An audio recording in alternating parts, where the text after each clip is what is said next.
Phenol का oxidation हो रहा है क्रोमिक अनहाइड्राइड के प्रेजेंस में। क्रोमिक अनहाइड्राइड है वहाँ पे, यहाँ पे सोडियम क्रोमेट है इन प्रेजेंस ऑफ H2SO4। ये सब यहाँ पे होने चाहिए, तब फिनॉल का ऑक्सीडेशन हो पाएगा। ऑक्सीडेशन होगा तो यहाँ पे बेंजोक्विनोन करके एक प्रोडक्ट आपको मिलता है। पैरा बेंजोक्विनोन इसे आपके टेक्स्ट बुक में कहा गया है, बेंजोक्विनोन भी आप उसे बोल सकते हो। तो बेंजोक्विनोन करके एक प्रोडक्ट यहाँ पे आपको मिलता है।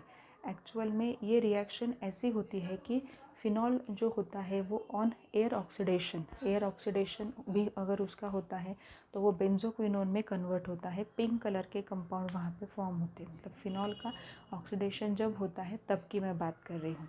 सो ये दो रिएक्शंस हमने यहाँ पे कंप्लीट किए। कोल्बे रिएक्शन नेम रिएक्शन है, याद रखो। फिनॉल जो होता है, फिनॉल से सैलिसिलिक एसिड का फॉर्मेशन, एंड यहाँ पे ऑक्सीडेशन ऑफ फिनॉल में क्या होगा, फिनॉल से आप वहाँ पे बेंजोक्विनोन का फॉर्मेशन वहाँ पे करते हो। ठीक है, अब आगे जो है वो आगे ये देखना है आपको कि यहाँ पे और दो रिएक्शंस है फिनॉल के, जो दो रिएक्शंस है वो हम यहाँ पे देखने जा रहे हैं। कौन से दो रिएक्शंस है फिनॉल के, catalytic hydrogenation of phenol and basically reduction of phenol. अब यहाँ पे और दो रिएक्शंस है फिनॉल के, दो रिएक्शंस। कैटालिटिक हाइड्रोजनेशन फिनॉल का होता है, जिसे फिनॉल से साइक्लोहेक्सानॉल फॉर्म होता है, बहुत स्पेसिफिक कैरेक्टरिस्टिक रिएक्शन है। और रिडक्शन ऑफ फिनॉल जो है, जैसे फिनॉल से बेंजीन का प्रिपरेशन हो रहा है। अब यहाँ पे फिनॉल देखो, कैटालिटिक हाइड्रोजनेशन मतलब हाइड्रोजन की एडिशन कर रहे हो आप। ठीक है, हाइड्रोजन की एडिशन की है in presence of nickel as a catalyst. Nickel catalyst है, 433 केल्विन टेम्परेचर मेंटेन करना पड़ेगा, बिकॉज यहाँ पे ये होता है बेसिकली फिनॉल और हाइड्रोजन के जो वेपर्स होते हैं वो वहाँ पे निकेल के ऊपर से वहाँ पे पास किए जाते हैं। तो यहाँ पे साइक्लोहेक्सानॉल करके एक प्रोडक्ट यहाँ पे आपको मिलता है। ठीक है, मतलब फिनॉल का कैटालिटिक हाइड्रोजनेशन हो रहा है तो यहाँ पे प्रोडक्ट क्या मिला आपको, साइक्लोहेक्सानॉल करके प्रोडक्ट आपको यहाँ पे मिलेगा। रिडक्शन ऑफ फिनॉल, ये भी काफ़ी इंपॉर्टेंट रिएक्शन है।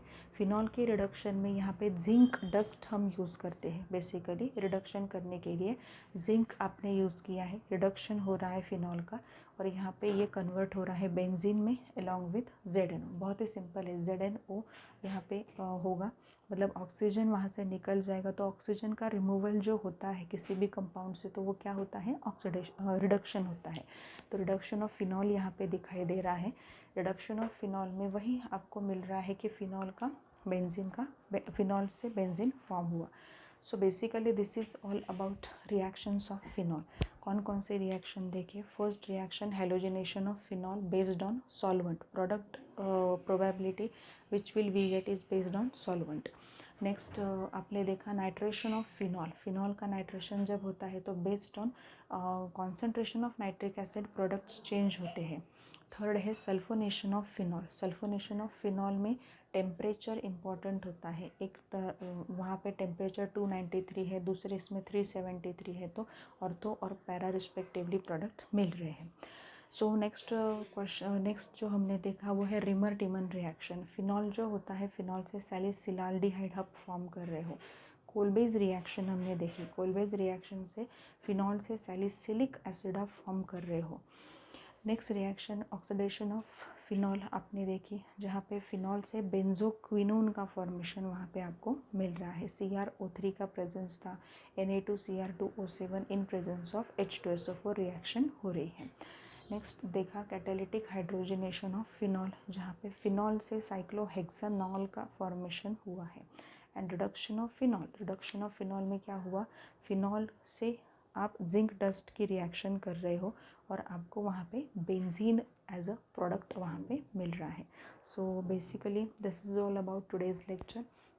In next lecture we will be moving towards ethers, preparation method of ether, reactions of ether, physical properties of ether। बहुत ही सिंपल फिजिकल प्रॉपर्टीज़ वहाँ पे है। तो ये फिजिकल प्रॉपर्टीज़ हम नेक्स्ट लेक्चर में क्या करेंगे, कवर करने की वहाँ पे कोशिश करेंगे। तब तक मैंने जो भी आपको कहा है हैलोजन डेरिवेटिव्स के एक्सरसाइजेस अगर बाकी है तो वो एक्सरसाइजेस जो है वो एक्सरसाइजेस बिल्कुल अच्छे से सॉल्व करो और मुझे वहाँ पे पर्सनल मैसेज करके भेज दो वहाँ पे। अभी भी ठीक है, टाइम है आप लोगों के पास, तो थोड़ा सा ध्यान आप लोगों को भी रखना पड़ेगा इस तरीके से, ठीक है। सो फिर अल्कोहल, फिनॉल और ईथर का जो भी टॉपिक होगा वो भी टॉपिक हम क्या कर लेंगे, ईथर का टॉपिक तो कवर हो जाएगा आपका, बट ये है कि बीच में जो कुछ क्वेश्चंस आपको दिए जाते हैं, लाइक वहाँ पे कुछ क्वेश्चन ऐसे है कि येलो ऐसे बॉक्सेस में उन्होंने दिए हैं, वो क्वेश्चन आपको आ जाएंगे, वो मैंने एक्सप्लेन नहीं किए, बट कुछ ऐसे क्वेश्चंस है, रिएक्शन मैकेनिज़्म है, वो मैं आपको एक्सप्लेन कर दूँगी। काफ़ी आसान है, बाकी के भी रिएक्शन मैकेनिज़्म में भी पहले मैंने क्वेश्चन पूछा था, काफ़ी सारे बच्चों ने आंसर दिया है उसका, और आंसर सही है कि वहाँ पे हाइपर कॉन्जुगेशन जैसा ही वहाँ पे आपको मिल रहा है। तो इस तरीके से हम ये देख सकते हैं कि आपकी जो भी एक वहाँ पे टेक्निक है पढ़ाई की, वो एक फ्लो में वहाँ पे उसको मेंटेन करके रखो, बिकॉज़ आपको नेसेसरी है। अभी क्या हो रहा है कि वहाँ पे आमने सामने हम लोग नहीं मिल रहे, तो आप एग्जैक्टली क्या कर रहे हो ये मुझे समझ में नहीं आ रहा, तो थोड़ा सा कंट्रोल करना पड़ेगा आप लोगों को खुद के लिए। वो देखो, रिएक्शंस वगैरह जो भी है वो पढ़ो, अगर कुछ प्रॉब्लम आ रहा है तो देखो, और बेसिकली फिर से बोल रही हूँ, conditions applied for the reaction to takes place is very important. Conditions अगर आपने अच्छे से नहीं पढ़े, अच्छे से नहीं लिखे, so you will not get any mark from the particular answer. फिर आप बोलोगे कि लिख के तो आए थे, मार्क्स नहीं मिले।